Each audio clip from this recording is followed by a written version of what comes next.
Hello बच्चों, I am your biology educator Muskan Sharma and welcome to our YouTube channel Tiny Genes.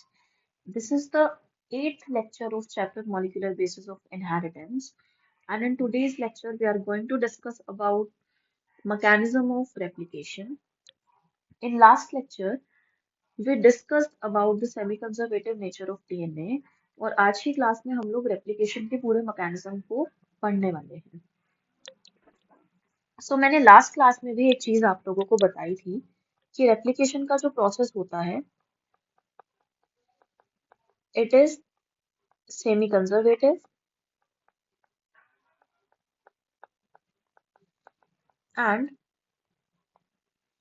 Semi discontinuous. Semi conservative nature मैंने last class में discuss किया था, लेकिन semi discontinuous के बारे में मैंने बोला था कि ये जब मैं रेप्लिकेशन के बारे में पढ़ाऊंगी तभी हम लोग डिस्कस करेंगे. तो ये हम लोग डिस्कस करने वाले हैं आज की क्लास में. हमारा जो डीएनए होता है वो एक डबल स्ट्रैंडेड स्ट्रक्चर होता है कुछ इस तरीके से.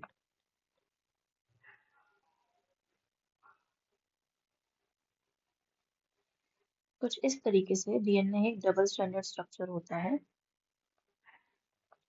दो स्ट्रैंड्स हाइड्रोजन बॉन्ड की हेल्प से जुड़ी हुई होती है. ठीक है. तो ये जो डबल स्ट्रैंडेड डीएनए होता है इसमें आके सबसे पहले एक एंजाइम बाइंड करता है जिसका नाम होता है हेलिकेज, जो कि हाइड्रोजन बॉन्ड्स को ब्रेक करता है और डीएनए को ओपन करता है रेप्लिकेशन के प्रोसेस के लिए, जो कि जरूरी है क्योंकि दोनों स्ट्रैंड सेपरेट होंगी तभी रेप्लिकेशन का प्रोसेस होगा. दूसरी चीज, धीरे धीरे स्ट्रैंड्स को ओपन करता है. ऐसा नहीं है कि दोनों स्ट्रैंड्स को बिल्कुल ही सेपरेट करके रख दिया उसके बाद रेप्लिकेशन हो रहा है, नहीं. एक साइड पे बाइंड करेगा, धीरे धीरे ओपन करेगा और धीरे धीरे ही वहां पे डीएनए रेप्लिकेशन का प्रोसेस चलेगा. तो ये हेलिकेज जो होता है स्ट्रैंड को कुछ इस तरीके से ओपन कर देता है. तो ये जो स्ट्रक्चर हमारे पास बना है इसको हम बोलते हैं रेप्लिकेशन फोक. यहाँ पे डीएनए के दो एंड्स हैं, एक हमारा 5 प्राइम और इधर 3 प्राइम और दूसरा 3 प्राइम टू 5 प्राइम, क्योंकि एंटी पैरेलल पोलैरिटी की होती है. तो ये स्ट्रैंड को जो ओपन करने का काम है ये करता है हमारा एंजाइम हेलिकेज. इस तरीके से ये हेलिकेज है जो कि इस डायरेक्शन में मूव कर रहा है. तो ये है हमारा एंजाइम हेलिकेज.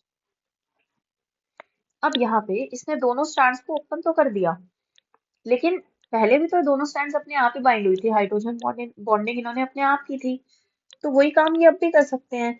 इसीलिए यहाँ पे हाइड्रोजन बॉन्डिंग को रोकने के लिए एक एंजाइम, एक प्रोटीन आके अटैच होता है जिसका नाम होता है SSB, single strand binding proteins. तो ये हमारे होते हैं SSB प्रोटीन्स, जो कि इन दोनों स्ट्रैंड्स को दोबारा जुड़ने से रोकते हैं. ठीक है. दूसरी चीज, SSB प्रोटीन्स. अब हम बात करते हैं थर्ड के बारे में, which is an enzyme topoisomerase. देखो, हमारे पास लेट सपोज एक वायर है जो कि वाइंड हुई होती है, आपस में वाइंडिंग जिसमें देखने को मिलती है. अगर हम उसकी दो स्ट्रैंड्स को पकड़ के ऐसे खींच के अलग करने की कोशिश करें तो जो कॉइलिंग है उसके अंदर वो और ज्यादा बढ़ जाएगी, वो और ज्यादा टाइट हो जाएगी. सेम उसी तरीके से डीएनए भी उसी तरीके से हेलिकली कॉइल्ड है. अगर हेलिकेज उसको सिर्फ इस तरीके से ओपन करने की कोशिश करेगा, बोन्स को काटता जाएगा, तो आगे जाके उसमें कॉइलिंग ज्यादा बढ़ जाएगी. तो उस कॉइलिंग को रिलीव करने के लिए एक और एंजाइम यहाँ पे आता है जिसका नाम होता है एंजाइम टोपोआइसोमेरेज. यानी कि सबसे पहले मैंने बताया एंजाइम हेलिकेज, उसके बाद आया SSB प्रोटीन, और थर्ड यहाँ पे आया है हमारे पास एंजाइम टोपोआइसोमेरेज. ठीक है. अब फोर्थ, जब हमने न्यूक्लियोटाइड्स की बाइंडिंग पढ़ी थी कि न्यूक्लियोटाइड्स में किस तरीके से बॉन्ड बनती है, फोस्फोडाइस्टर बॉन्ड का फॉर्मेशन कैसे होता है, तो मैंने बताया था कि जब भी एक नया नया न्यूक्लियोटाइड आता है उसके पास फॉस्फेट प्रेजेंट होता है. ठीक है, ये शुगर है और ये फॉस्फेट है. ये नाइट्रोजनस बेस है।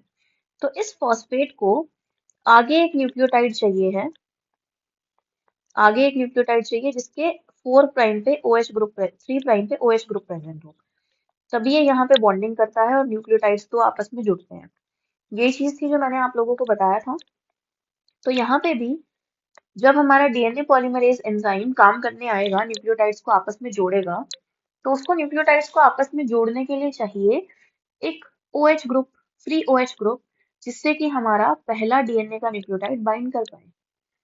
तो अब यहाँ पे क्या होता है ना, एक एंजाइम आता है जिसका नाम होता है आरएनए प्राइमेज, और वो आके क्या करता है, यहाँ पे एक छोटा सा आरएनए का प्राइमर डाल देता है ताकि डीएनए पॉलीमरेज को एक न्यूक्लियोटाइड मिल सके जिसपे वो दूसरा न्यूक्लियोटाइड ऐड कर सके, यानी कि एक फ्री 3 प्राइम OH मिल सके।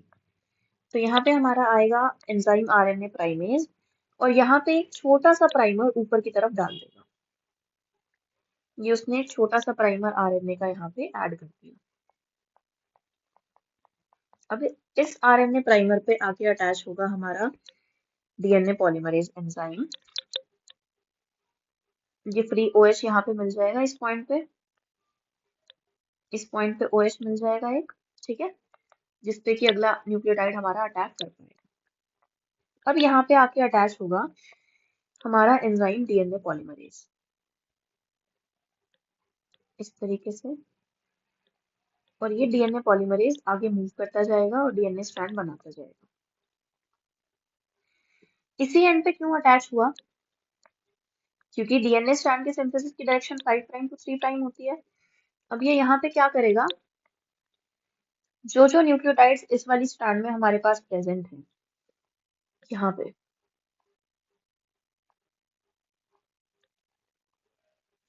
यहाँ लेट्स सपोज A है, T है, C, G, A, तो उसी मैनर में ये यहाँ पे नए न्यूक्लियोटाइड्स ऐड करता जाएगा और डीएनए स्ट्रैंड बनाता जाएगा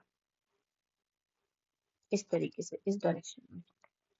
तो यहाँ पे कॉम्प्लीमेंट्री स्ट्रैंड ऐड होंगे, complementary base pair, that is A के सामने T, T के लिए A आएगा, C के लिए G, G के लिए C, और A के लिए T। इस तरीके से कॉम्प्लीमेंट्री बेस पेयरिंग चलती जाएगी, डीएनए पॉलीमरेज आगे मूव करता जाएगा और नई स्ट्रैंड का सिंथेसिस होता जाएगा। तो ये चीज तो देखने को मिल रही है हमें एक स्ट्रैंड में। अब क्योंकि ये स्ट्रैंड इधर 3 to 5 प्राइम थी, तो इसके कॉम्प्लीमेंट्री यहाँ पे 5 प्राइम, यहाँ पे 3 प्राइम, ये स्ट्रैंड बनना आसान है क्योंकि यही डायरेक्शन रेप्लिकेशन फोक की है, और इसी डायरेक्शन में हमारी सीधी सीधी एक स्ट्रैंड बनती चली जाएगी कॉन्टिन्यूसली। लेकिन इस स्ट्रैंड का क्या, अब यहाँ तो 5 प्राइम है, तो अगर इस डायरेक्शन में डीएनए स्ट्रैंड बनेगा तो ये 3 प्राइम और ये 5 प्राइम, ये तो पॉसिबल ही नहीं है 3 prime to 5 prime DNA strand का फॉर्मेशन। तो इसीलिए यहाँ पे क्या होता है, डीएनए स्ट्रैंड्स यहाँ भी बनेगी तो 5 प्राइम टू 3 प्राइम, लेकिन यहाँ हमें क्या देखने को मिलेगा ना, यहाँ पे एक कॉन्टिन्यूस स्ट्रैंड ना बनके छोटे छोटे फ्रेगमेंट्स बनेंगे। अब वो कैसे बनेंगे, यहाँ पे होगा ये कि आरएनए प्राइमेज आएगा, यहाँ पे एक छोटा सा आरएनए प्राइमर डालेगा, जिसके बाद यहाँ आके अटैच होगा हमारा एंजाइम डीएनए पॉलीमरेज, और एक ये फ्रेगमेंट बना के तैयार कर दिया, which is 5 prime to 3 prime. अब आगे जब रेप्लिकेशन फोक मूव करेगा तो अब आरएनए प्राइमेज यहाँ प्राइमर लगाएगा, यहाँ पे प्राइमर लगाने के बाद अटैच होगा हमारा डीएनए पॉलीमरेज एंजाइम, और फिर ये स्ट्रैंड के सिंथेसिस करेगा इस तरीके से, एक और फ्रेगमेंट बना 3 प्राइम टू 5 प्राइम। इसी तरीके से रिपीटेटिवली यहाँ पे हमें फ्रेगमेंट्स बनते हुए देखने को मिलते हैं, यानी कि एक स्ट्रैंड के अंदर डीएनए की कॉन्टिन्यूसली डीएनए रेप्लिकेशन चलता रहेगा, लेकिन दूसरी स्ट्रैंड में कॉन्टिन्यूस स्ट्रैंड ना बनके छोटे छोटे फ्रेगमेंट्स की फॉर्मेशन होगी। इन छोटे छोटे फ्रेगमेंट्स को हम ओकाजाकी फ्रेगमेंट्स बोलते हैं, ठीक है, इन छोटे छोटे फ्रेगमेंट्स को हम ओकाजाकी फ्रेगमेंट्स बोलते हैं, जिनको कि बाद में डीएनए लाइगेज एंजाइम ज्वाइन कर देता है। These are joined by DNA ligase, ठीक है, डीएनए लाइगेज एंजाइम इन फ्रेगमेंट्स को बाद में जोड़ देता है। तो यहाँ हमें क्या देखने को मिला कि एक स्ट्रैंड के अंदर डीएनए रेप्लिकेशन कॉन्टिन्यूसली चल रहा है, लेकिन एक में छोटे छोटे फ्रेगमेंट्स बन रहे हैं। तो वो स्ट्रैंड जिसके अंदर डीएनए रेप्लिकेशन कॉन्टिन्यूसली चलता है उसको हम बोलते हैं लीडिंग स्ट्रैंड, ठीक है, उस स्ट्रैंड को हम बोलते हैं लीडिंग स्ट्रैंड, जिसमें कॉन्टिन्यूस स्ट्रैंड की फॉर्मेशन होगी है। लेकिन दूसरी स्ट्रैंड जहाँ पे छोटे छोटे फ्रेगमेंट्स बन रहे हैं उसको हम लेगिंग स्ट्रैंड बोलते हैं। ठीक है, उसको हम लेगिंग स्ट्रैंड बोलते हैं, जिसमें डिसकंटिन्यूअस प्रोसेस चलता है। ठीक है, तो एक होती है लीडिंग स्ट्रैंड, एक होती है लेगिंग स्ट्रैंड, एक में कॉन्टिन्यूअस चल रहा है, दूसरे में डिसकंटिन्यूअस चल रहा है, इसीलिए डीएनए रेप्लिकेशन को हम सेमी डिसकंटिन्यूअस बोलते हैं नीचे में। अब इसके बाद ये जो आरएनए प्राइमर लगे हैं, इनका यहाँ पे कोई फंक्शन ये जो था वो सर्व कर चुके हैं, तो अब इस आरएनए प्राइमर को यहाँ से कट करके हटा दिया जाता है। डीएनए पॉलीमरेज 1 आता है, जो कि डीएनए को चेक करने आता है कि सभी बेस पेयर ढंग से बने हैं नहीं बने हैं, कॉम्प्लीमेंट्री बेस पेयरिंग हुई है या नहीं हुई है, तो वही इस आरएनए प्राइमर को भी यहाँ से कट करके हटा देता है, क्योंकि आइडेंटिफाई कर सकता है राइबोज शुगर है। तो यहाँ पे जो फिफ्थ एंजाइम हमारे पास यूज हुआ है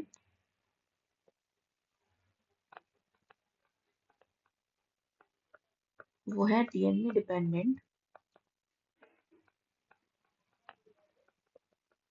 डीएनए पॉलीमरेज। ठीक है, ये मेन एंजाइम्स यहाँ पे काम आते हैं, तो हम एक एक करके इन सारे एंजाइम्स को डिस्कस कर लेते हैं। तो सबसे पहला एंजाइम जो यहाँ यूज हुआ था वो था हेलिकेज एंजाइम। हेलिकेज एंजाइम ने क्या किया, इसने डीएनए की अनवाइंडिंग की,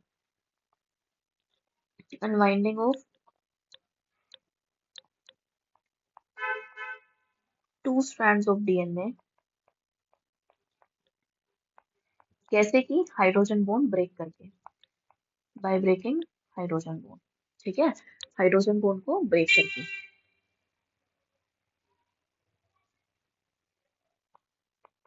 बिटवीन द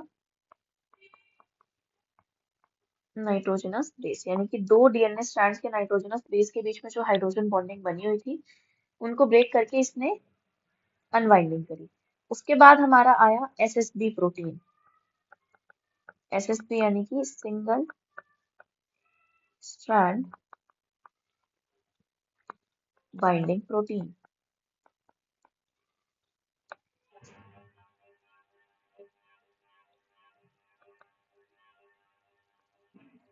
तो ये जो सिंगल स्ट्रैंड बाइंडिंग प्रोटीन है, इसने क्या किया, इसने इन दोनों स्ट्रैंड्स की दोबारा से बाइंडिंग होने को रोका। So it prevent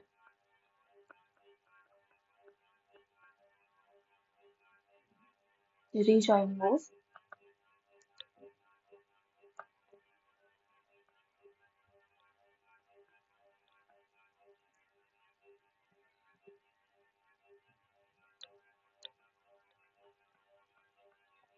two DNA strands.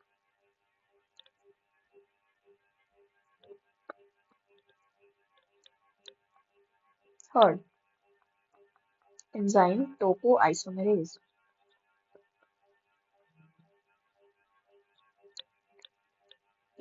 ये क्या करेगा, जो ज्यादा कॉइलिंग होगी अनवाइंडिंग की वजह से उसको रिलीव करेगा।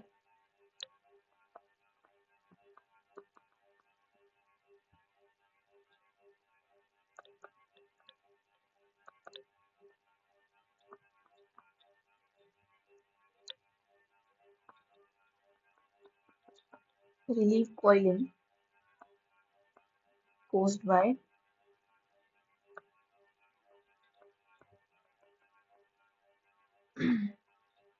unwinding of DNA. Then enzyme RNA primase, ये क्या करेगा, एक छोटा सा आरएनए प्राइमर ऐड करेगा।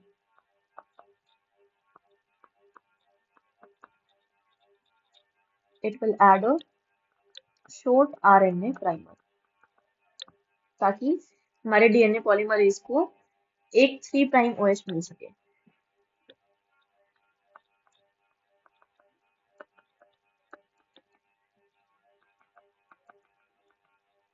Which provide initial 3 prime OH for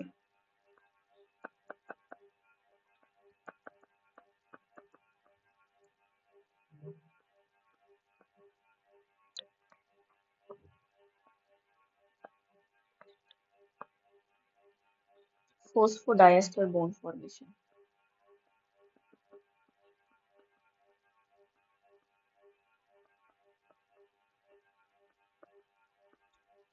ठीक है, फॉस्फोडाइस्टर बॉन्ड फॉर्मेशन के लिए 3 टाइम OH देता है।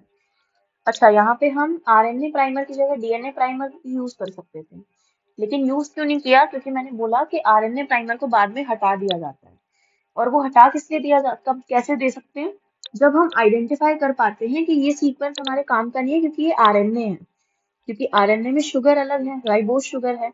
लेकिन अगर यहाँ पे हम DNA प्राइमर लगा देते, तो DNA पॉलीमरेज एंजाइम के लिए उसको आइडेंटिफाई करना मुश्किल हो जाता कि ये DNA का प्राइम कहाँ से प्राइमर है और कहाँ से हमारा ओरिजिनल स्ट्रैंड स्टार्ट है। इसीलिए यहाँ पे हम DNA प्राइमर ना यूज करके एक RNA का प्राइमर यूज करते हैं, which is removed by DNA polymerase 1.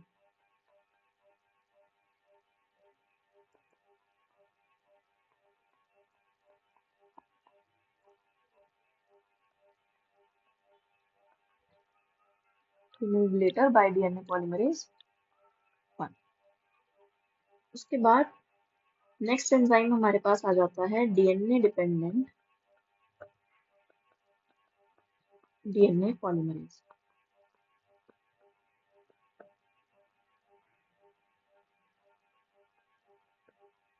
Next enzyme is DNA dependent DNA polymerase. ये चाहिए स्ट्रैंड के सिंथेसिस के लिए, ठीक है। So it is required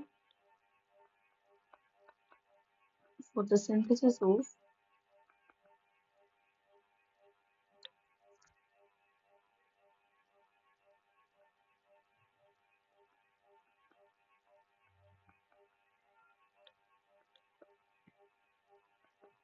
new DNA strand. तो इसकी जरूरत पड़ती है नई DNA स्ट्रैंड के सिंथेसिस के लिए, ठीक है। ये क्या करता है? It adds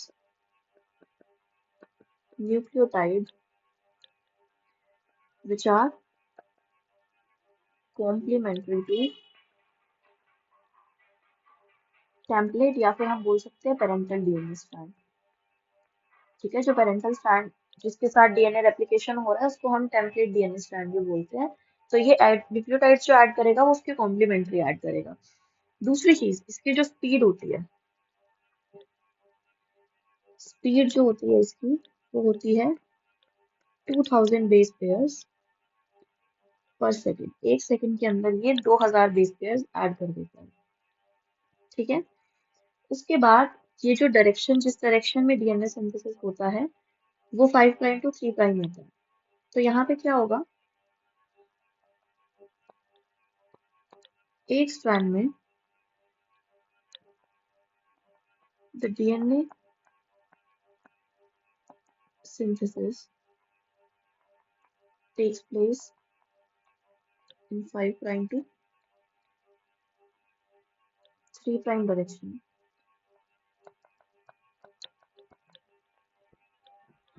और उस स्ट्रैंड की डायरेक्शन सेम रेप्लिकेशन फॉर्क जैसी होती है।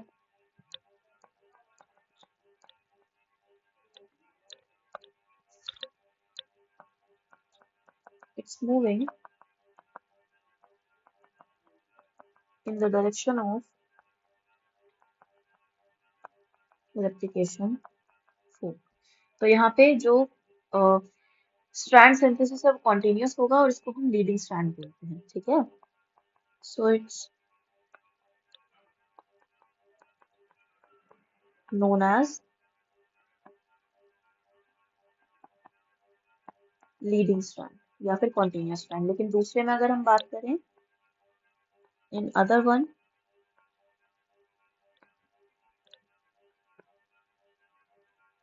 the direction is opposite to replication fork.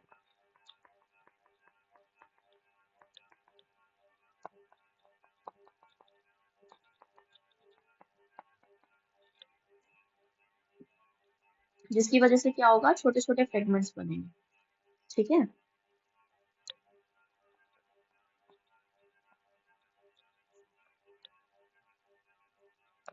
So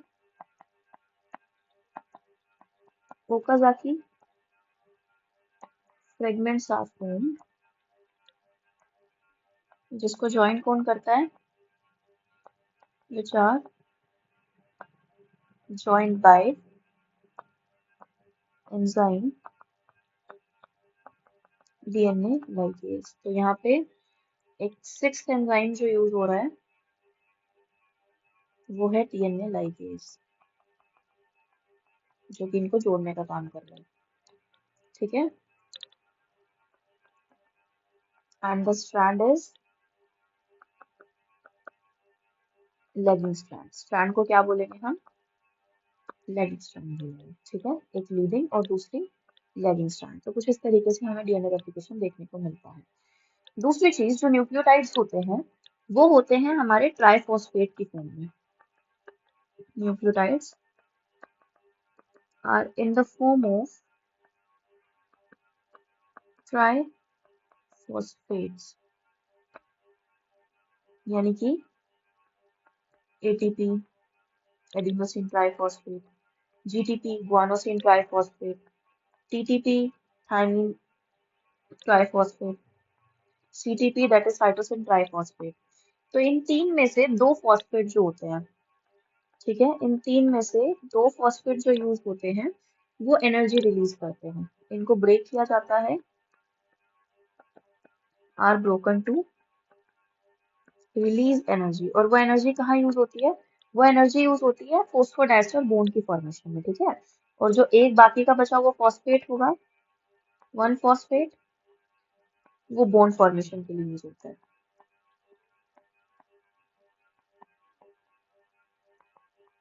use for bond formation. ठीक है, तो ये कुछ चीजें हैं जो कि रेप्लिकेशन के प्रोसेस में हमें याद रखनी है। इसके बाद प्रोकैरियोट्स और यूकैरियोट्स के डीएनए रेप्लिकेशन में अगर हम डिफरेंस की बात करें तो प्रोकैरियोट्स में जो रेप्लिकेशन के लिए जो साइट होती है, डीएनए रेप्लिकेशन की जो प्रोसेस स्टार्ट होता है वो एक पर्टिकुलर साइट से स्टार्ट होता है, ये नहीं है कहीं से भी स्टार्ट हो जाता है। तो प्रोकैरियोट्स और यूकैरियोट्स में दोनों में हमें ये चीज देखने को मिलती है। ठीक है, ये एक साइट होती है, ये मान लो प्रोकैरियोट्स का डीएनए है, तो यहाँ पे एक साइट होगी जहाँ पे डीएनए रेप्लिकेशन स्टार्ट होगा। लेट्स सपोज वो साइट ये है। इस साइट को बोलते हैं ओराई साइट। ओराई साइट यानी कि ओरिजिन ऑफ रेप्लिकेशन। ठीक है, तो यहाँ पे डीएनए का जो सिंथेसिस होगा वो दो डायरेक्शन में चलेगा, इधर की तरफ और इधर की तरफ भी। इस तरीके से रेप्लिकेशन को मूव करेगा और ये पूरा डीएनए बनके तैयार हो जाएगा। तो क्योंकि यहाँ पे एक सिंगल रेप्लिकोन देखने को मिल रहा है, इसलिए प्रोकैरियोट्स में बोलते हैं कि यहाँ पे मोनो रेप्लिकोनिक डीएनए रेप्लिकेशन होता है।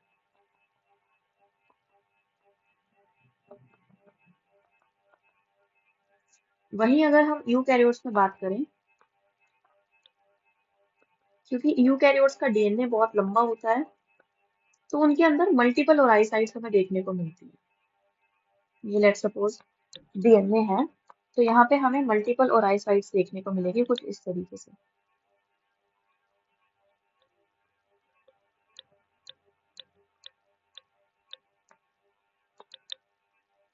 तो हर जगह रेप्लिकेशन फोक बनेगा, कुछ इस तरीके से डीएनए रेप्लिकेशन चलेगा, यहाँ से यहाँ, यहाँ से यहाँ, ताकि फटाफट डीएनए रेप्लिकेशन का प्रोसेस कंप्लीट हो सके इस तरीके से। तो यहाँ पे क्या देखने को मिल रहा है कि मल्टीपल, थोड़ी थोड़ी दूरी में मल्टीपल रेप्लिकोन्स बन रहे हैं इस तरीके से। इतनी इतनी दूरी में डीएनए रेप्लिकेशन हो रहा है इस ओराई साइट की वजह से। तो क्योंकि यहाँ पे बहुत सारे रेप्लिकोन है, जैसे ये हो गया हमारा रेप्लिकोन 1, 2, 3, 4, 5, 6। तो क्योंकि यहाँ पे बहुत सारे रेप्लिकोन्स हैं, इसलिए इसको बोलते हैं पोली रेप्लिकोनिक। पोली रेप्लिकोनिक डीएनए रेप्लिकेशन। तो कुछ इस तरीके से हमें रेप्लिकेशन का प्रोसेस देखने को मिलता है, both in eukaryotes and prokaryotes. That's it for today. If you have any question regarding today's class, so you can drop your query in the comment section below. Please like, share, and subscribe to my YouTube channel. Thank you so much for watching.